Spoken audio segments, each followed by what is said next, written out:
ನಮಸ್ಕಾರ ಎಲ್ಲರಿಗೆ ಸಹ ನಮ್ಮ ಚಾನಲ್ಗೆ ನಿಮ್ಗೆಲ್ರಿಗೂ ಸ್ವಾಗತ ಸುಸ್ವಾಗತ. IPL ತಂಡಗಳ ಪ್ರಿವ್ಯೂ ಶುರುವಾಗಿದೆ. ನಿನ್ನೆ RCBಯ ಪ್ರಿವ್ಯೂ ವಿಡಿಯೋ ಹಾಕಿದ್ದೇನೆ, ನೋಡಿರ್ದಿದ್ರೆ ನೋಡ್ಕೊಂಡು ಬನ್ನಿ. ಇವತ್ತು ಎರಡನೇ ವಿಡಿಯೋ ನನ್ನ ಸೆಕೆಂಡ್ ಫೇವರೆಟ್ ತಂಡ ಮುಂಬೈ ಇಂಡಿಯನ್ಸ್ ತಂಡದ ಪ್ರಿವ್ಯೂ.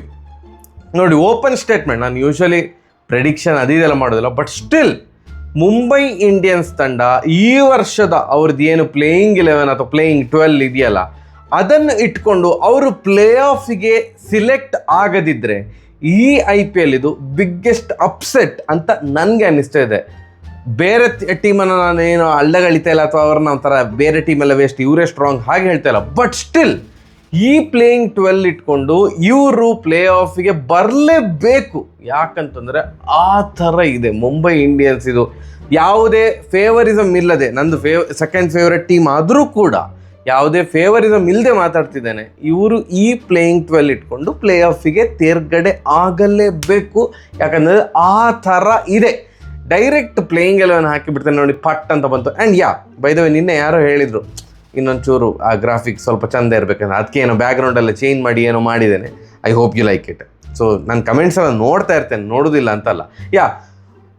ಫಸ್ಟ್ ಈ ತಂಡದಲ್ಲಿ ಎಷ್ಟು ಕ್ಯಾಪ್ಟನ್ಸ್ ಇದ್ದಾರೆ ಮಾರ, ಎಷ್ಟು ಅಂದರೆ ಅಷ್ಟು ಎಕ್ಸ್ಪೀರಿಯನ್ಸ್ ಆಗಿದೆ. ಅದು ಕ್ಯಾಪ್ಟನ್ಸಿ ಮಾಡಿ ಕೂಡ ಎಕ್ಸ್ಪೀರಿಯನ್ಸ್ ಇದೆ. ನೋಡಿ, ರೋಹಿತ್ ಶರ್ಮಾ ಅವರು ನಮ್ಮ ಇಂಡಿಯನ್ ತಂಡದ ಕ್ಯಾಪ್ಟನ್ ಆಗಿದ್ರು, ಮುಂಬೈ ಇಂಡಿಯನ್ಸ್ ಇದೆಲ್ಲ ಕ್ಯಾಪ್ಟನ್ ಆಗಿದ್ರು. ಕ್ವಿಂಟನ್ ಡಿಕಾಕ್ ಅವರು ಸೌತ್ ಆಫ್ರಿಕಾಕ್ಕೆ ಕ್ಯಾಪ್ಟನ್ಶಿಪ್ ಮಾಡಿದ್ದಾರೆ ಅಂತ ಅಂದ್ಕೊಳ್ತೇನೆ. ಸೂರ್ಯಕುಮಾರ್ ಯಾದವ್ ನಮ್ಮ ಇಂಡಿಯಾ T20ಯ captain. Hardik Pandya Mumbai Indians captain, Gujarat ತಂಡವನ್ನು ಕೂಡ ಲೀಡ್ ಮಾಡಿದರು. ಹಾಗೆ ಸ್ಯಾಂಟ್ನರ್ ನ್ಯೂಜಿಲೆಂಡ್ ತಂಡವನ್ನು ಮುನ್ನಡೆಸ್ತಾ ಇದ್ದಾರೆ. ಜಸ್ಪ್ರೀತ್ ಬುಮ್ರಾ ಕ್ಯಾಪ್ಟನ್ ಮೆಟೀರಿಯಲ್ ಅವರು, ಆ್ಯಂಡ್ ಕ್ಯಾಪ್ಟನ್ಸಿ ಮಾಡಿದ್ದಾರೆ ಅಂತ ಅಂದ್ಕೊಳ್ತೇನೆ. 1-2 ಮ್ಯಾಚ್ ಆದರೂ ಮಾಡಿರ್ಬೋದು. ಟ್ರೆಂಟ್ ಬೋಲ್ಟ್ ಅವರು ಕೂಡ ನ್ಯೂಜಿಲೆಂಡ್ ಸಿಕ್ಕಾಪಟ್ಟೆ ವರ್ಷ ಆಡಿದ್ದಾರೆ, ಆ್ಯಂಡ್ ಅವರು ಕೂಡ ಕ್ಯಾಪ್ಟನ್ ಆಗಿದ್ರು. ಇಷ್ಟು ಕ್ಯಾಪ್ಟನ್ಸಿ ಇದ್ದಾರೆ ಮಾರ್ರೆ ಈ ತಂಡದಲ್ಲಿ, ಅಮೇಝಿಂಗ್. ಇದು ಕ್ವಿಂಟನ್ ಡಿಕಾಕ್ ಅಥವಾ ರಿಯಾನ್ ರಿಕಲ್ಟನ್ ಅವರು ರೋಹಿತ್ ಶರ್ಮಾ ಅವರ ಜೊತೆ ಓಪನಿಂಗ್ ಆಡ್ಬೋದಾಗಿ ನನ್ನ ಪ್ರಕಾರ ಫಸ್ಟ್ ಚಾಯ್ಸು ಡಿಕಾಕಿಗೆ ಕೊಡ್ತಾರೆ. ಡಿಕಾಕ್ ಏನಾದರೂ ಫೇಲ್ ಆದರೆ ಆ ರೇಂಜಿಗೆ ಅವ್ರದ್ದು ಫಾರ್ಮ್ ಕೈ ಕೊಟ್ಟರೆ ಮಾತ್ರ ರಿಕಲ್ಟನ್ ಅವ್ರನ್ನ ಆಡಿಸ್ಬೋದು ಅಂತ ಅಂದ್ಕೊಳ್ತೇನೆ. ಇಲ್ಲದಿದ್ದರೆ ಪಾಪ ಅಂಥ ಪ್ಲೇಯರ್ ಕೂಡ, ಅಂಥ ಕ್ಯಾಲಿಬರ್ ಇರುವಂಥ ಪ್ಲೇಯರ್ ಕೂಡ ಈ ಒಂದು ಪ್ಲೇಯಿಂಗ್ 11ನಲ್ಲಿ ಜಾಗ ತೆಗೆದುಕೊಳ್ಳೋದು ಭಾರಿ ಕಷ್ಟ ಅಂತವೇ ನಂಗೆ ಅನ್ನಿಸ್ತಾ ಉಂಟು. ಅವ್ರು almost majority of the tournament ಬೆಂಚಲ್ಲೇ ಇರಬಹುದು. ಅದಾದಮೇಲೆ ಒನ್ ಡೌನು ಸೂರ್ಯಕುಮಾರ್ ಯಾದವ್ ಅವ್ರು ಬರ್ತಾರಾ ಅಥವಾ ತಿಲಕ್ ವರ್ಮಾ ಅವ್ರು ಬರ್ತಾರಾ ಅದು ಗೊತ್ತಿಲ್ಲ, but Suryakumar Yadav right left combination ಹೋಗಲಿಕ್ಕೆ ಸೂರ್ಯಕುಮಾರ್ ಯಾದವ್ ಅವರು ಒನ್ ಡೌನು, ಅದಾದಮೇಲೆ ತಿಲಕ್ ವರ್ಮಾ, ಅದಾದಮೇಲೆ ಅವರ captain the true allrounder Hardik Pandya ಅವರು. ಅದಾದಮೇಲೆ ಈ ಒಂದು ಪ್ಲೇಸ್ ಇದೆಯಲ್ಲ, ಇದು ನೋಡಿ, ಇವರಿಬ್ಬರು ಸಹ ಚಿಂದಿ ಚಿತ್ರಾನ್ನ ಪ್ಲೇಯರ್. ಎಗೇನ್ ವಿಲ್ ಜಾಕ್ಸ್ ಅವ್ರನ್ನ ಆಡಿಸ್ತಾರಾ ಅಥವಾ ರುದರ್ಫೋರ್ಡ್ ಅವ್ರನ್ನ ಆಡಿಸ್ತಾರ ಗೊತ್ತಿಲ್ಲ. ಗುಜರಾತ್ ತಂಡ ಯಾಕೆ ಟ್ರೇಡಲ್ಲಿ ರುದರ್ಫೋರ್ಡ್ ಅಂತ ಪ್ಲೇಯರನ್ನು ಕೊಟ್ಟರು ನಂಗೆ ಇನ್ನೂ ಸಹ ಗೊತ್ತಿಲ್ಲ. ಗುಜರಾತ್ ತಂಡ ಒಂದು ಅಂದರೆ ಕರ್ಣ, ಆ ಕರ್ಣನಂತೆ ಸಾಂಗ್ ಉಂಟಲ್ಲ ಹಾಗೆ ಅಂತ. ಯಾಕಂದ್ರೆ ಕೊಡುಗೈ ದಾನಿ ಅಲ್ಲಿ ಹಾರ್ದಿಕ್ ಪಾಂಡ್ಯ ಅವ್ರನ್ನ ಬಿಟ್ಟು ಕೊಟ್ಟರು, ಅವ್ರನ್ನ ಮನವೊಲಿಸ್ಲಿಕ್ಕಾಗಲಿಲ್ಲ. ಮುಂಬೈ ಇಂಡಿಯನ್ಸ್ಗೆ ಬಿಟ್ಟು ಕೊಟ್ಟರು. ಗುಜರಾತ್ ತಂಡವನ್ನು ವಿನ್ ಮಾಡಿಸಿದಂತಹ ಕ್ಯಾಪ್ಟನ್. ಒಂದು ಸೀಸನ್, ಫಸ್ಟ್ ಸೀಸನ್ನೇ ವಿನ್ ಮಾಡಿಸಿದ್ರು, ಸೆಕೆಂಡ್ ಸೀಸನ್ ಫೈನಲ್ ತನಕ ತಗೊಂಡು ಹೋಗಿದ್ರು. ಅಂಥ ಪ್ಲೇಯರನ್ನು ಮುಂಬೈ ಇಂಡಿಯನ್ಸ್ಗೆ ಟ್ರೇಡ್ ಮಾಡಿದರು. ಸೊ ಈಗ ರುದರ್ಫೋರ್ಡ್ ಅವ್ರನ್ನ ಟ್ರೇಡ್ ಮಾಡಿದ್ದಾರೆ. ನೆಕ್ಸ್ಟ್ ಗಿಲ್ಲರ್ನ ಟ್ರೇಡ್ ಮಾಡ್ತೀರಾ ಅಣ್ಣ, ನಂಗೆ ಎಂತಂದ ಗೊತ್ತಿಲ್ಲ, but Rutherford and will Jacks ಅವ್ರನ್ನ ಹಾಕ್ಕೊಂಡ್ರೆ ಎಕ್ಸ್ಟ್ರಾ ಅಡ್ವಾಂಟೇಜ್ ಏನಂತಂದರೆ ಬೌಲಿಂಗ್ ಆಪ್ಷನ್ ಸಿಗ್ತದೆ. ಅವರೀಗ ಆಫ್ ಸ್ಪಿನ್ ಕೂಡ ಒಳ್ಳೆ ಮಾಡ್ತಿದ್ದಾರೆ, ವಿಕೆಟ್ಸ್ ತೆಗಿತಾ ಇದ್ದಾರೆ. ಸೊ ನನ್ನ ಪ್ರಕಾರ ಸ್ಟಾರ್ಟಿಂಗಲ್ಲಿ ವಿಲ್ ಜಾಕ್ಸ್ ಅವರನ್ನೇ ಆಡಿಸ್ತಾರೆ ಅಂತ ನಂಗೆ ಅನ್ನಿಸ್ತಾ ಉಂಟು. ಬಟ್ ಎನಿವೇಸ್, ರುದರ್ಫೋರ್ಡ್ ಅವ್ರನ್ನ ಆಡಿಸಿದ್ರು ಕೂಡ ಮೋಸ ಇಲ್ಲ, ಇಬ್ಬರು ಕೂಡ ಸಾಲಿಡ್ ಹಿಟ್ಟರ್ಸ್. ಅದಾದಮೇಲೆ ಒಬ್ಬ ಅನ್ಕ್ಯಾಪ್ಡ್ ಪ್ಲೇಯರ್ ಬೇಕು. ನಮಂದಿರ್ ಒಳ್ಳೆ ಲಾಸ್ಟ್ ಒಂದು 10 ಬಾಲಿಗೆ 20 ಬೇಕು ಅಂತೆಲ್ಲ ಇನ್ನಿಂಗ್ಸ್ ಆಡಲಿಕ್ಕೆ ಹೇಳಿ ಮಾಡಿಸಿದಂಥ ಪ್ಲೇಯರ್. ಒಳ್ಳೆ ಪವರ್ ಉಂಟು, ಹೈಟ್ ಕೂಡ ಇದ್ದಾರೆ, ಸಣ್ಣ ಇದ್ದಾರೆ, ಬಟ್ ಒಳ್ಳೆ ಪವರ್ ಉಂಟು ನಮಂದಿರ್.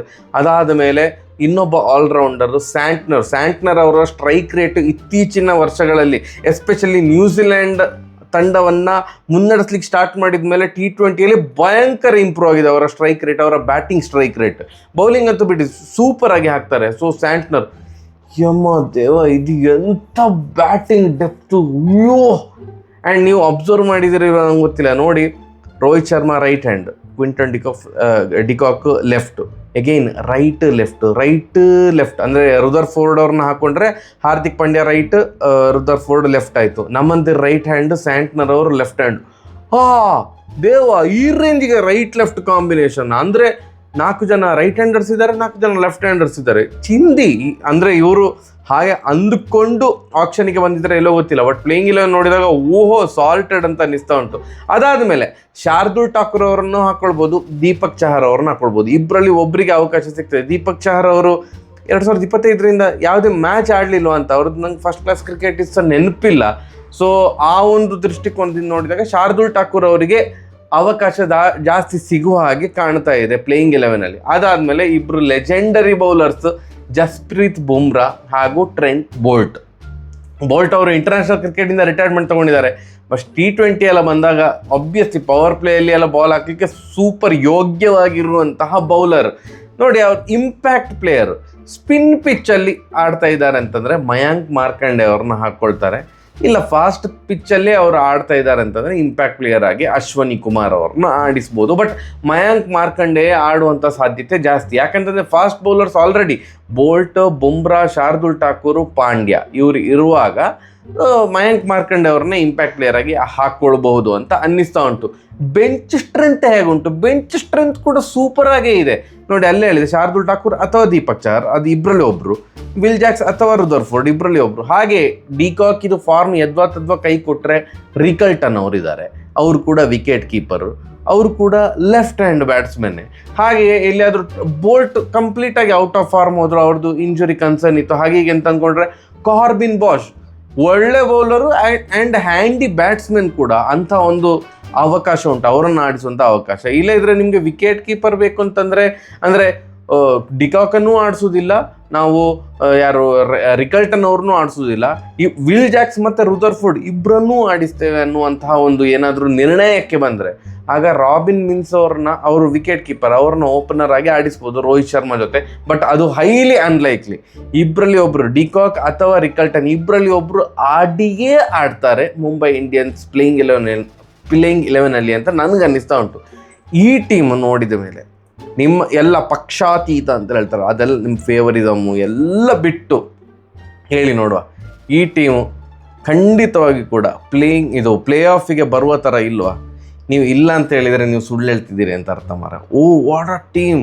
ಇಷ್ಟು ಒಳ್ಳೆ ಟೀಮನ್ನು ಬಿಲ್ಡ್ ಮಾಡಲಿಕ್ಕೆ ಬೇರೆ ಟೀಮ್ ನೀವು ಹೇಗೆ ಬಿಟ್ರಿ? ಅಂದರೆ ಇವರು ರಿಟೆನ್ಷನಲ್ಲಿಯೇ ವಿನ್ ಆಗಿದ್ರು ಬಿಡಿ. ಎಲ್ಲ ಮೆಜಾರಿಟಿ ಕೀ ಪ್ಲೇಯರ್ಸನ್ನೆಲ್ಲ ರಿಟೈನ್ ಮಾಡಿದರು. ಹೇಗೆ ನಾನು ಹೇಳಿದ್ನಲ್ಲ, RCBಗೆ ನಿನ್ನೆ ವಿಡಿಯೋದಲ್ಲಿ ಹೇಳಿದೆ, RCBಗೆ ಮಿನಿ ಆಕ್ಷನಲ್ಲಿ ಅಂಥದ್ದೇನು ಮಾಡುವಂಥ ಕೆಲಸ ಇರಲಿಲ್ಲ, ಯಾಕಂತಂದರೆ ಎಲ್ಲ ಅವರ ಕೋರ್ ಟೀಮನ್ನು ರಿಟೈನ್ ಮಾಡಿದರು ಅಂತ. ಹಾಗೆಯೇ ಮುಂಬೈ ಇಂಡಿಯನ್ಸ್ಗೆ ಏನು ದೊಡ್ಡ ಕೆಲಸ ಇರಲಿಲ್ಲ, ಯಾಕಂತಂದರೆ ಎಲ್ಲರನ್ನ ರಿಟೈನ್ ಮಾಡಿಕೊಂಡಿದ್ದು ಮೆಜಾರಿಟಿ ಪ್ಲೇಯರ್ಸನ್ನು. ರುದರ್ಫೋರ್ಡ್ ಅವ್ರನ್ನ ಆಲ್ರೆಡಿ ಟ್ರೇಡಲ್ಲಿ ಬೈ ಮಾಡಿ ಆಗಿತ್ತು.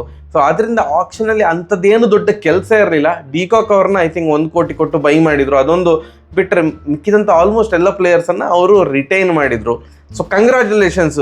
ಇದು ನಾನು ಈಗಲೇ ಹೇಳ್ತಾ ಇದ್ದೇನೆ, ಭಯಂಕರ ರಿಸ್ಕ್ ಮಾರ್ರೆ ಮುಂಬೈ ಇಂಡಿಯನ್ಸ್. ಕಂಗ್ರ್ಯಾಚುಲೇಷನ್ಸ್, ಪ್ಲೇ ಆಫಿಗೆ ನೀವು ಹೋಗ್ತೀರಿ ಅಂತ ಅನ್ನಿಸ್ತಾ ಉಂಟು. ಆ್ಯಂಡ್ ಐ ಥಿಂಕ್ 2012ರ ನಂತರ ಫಸ್ಟ್ ಮ್ಯಾಚ್ ಇವರು ವಿನ್ ಆಗೇ ಇಲ್ಲಲ್ಲ. 2012ರ ನಂತರ ಅಥವಾ 2012ರಿಂದ ಇವರು ಫಸ್ಟ್ ಮ್ಯಾಚ್ ವಿನ್ ಆಗಿಯೇ ಇಲ್ಲ. ನಾನಾಗ ಇಂಜಿನಿಯರಿಂಗ್ ಓದ್ತಾ ಇದ್ದೆ, ಆಗ ತುಂಬ ಜಾಸ್ತಿ ಕೂದಲಿತ್ತು, ಈಗ ಹೇರ್ ಫಾಲ್ ಆಗಿದೆ, ಆದರೂ ಇನ್ನೂ ಕೂಡ ವಿನ್ ಆಗಿಲ್ಲ ಫಸ್ಟ್ ಮ್ಯಾಚ್. ಈ ವರ್ಷ ಈ ಪ್ಲೇಯಿಂಗ್ 11 ಇಟ್ಕೊಂಡು ಇವರು ಫಸ್ಟ್ ಮ್ಯಾಚ್ ವಿನ್ ಆಗಲೇಬೇಕು. ಇವರು ಫಸ್ಟ್ ಮ್ಯಾಚ್ ನಮ್ಮ ಎಗೇನ್ಸ್ಟ್ ಅಲ್ಲ, ಅಂದರೆ RCB ಎಗೇನ್ಸ್ಟ್ ಅಲ್ಲ ಅಂತ ಅಂದ್ಕೊಳ್ತೇನೆ.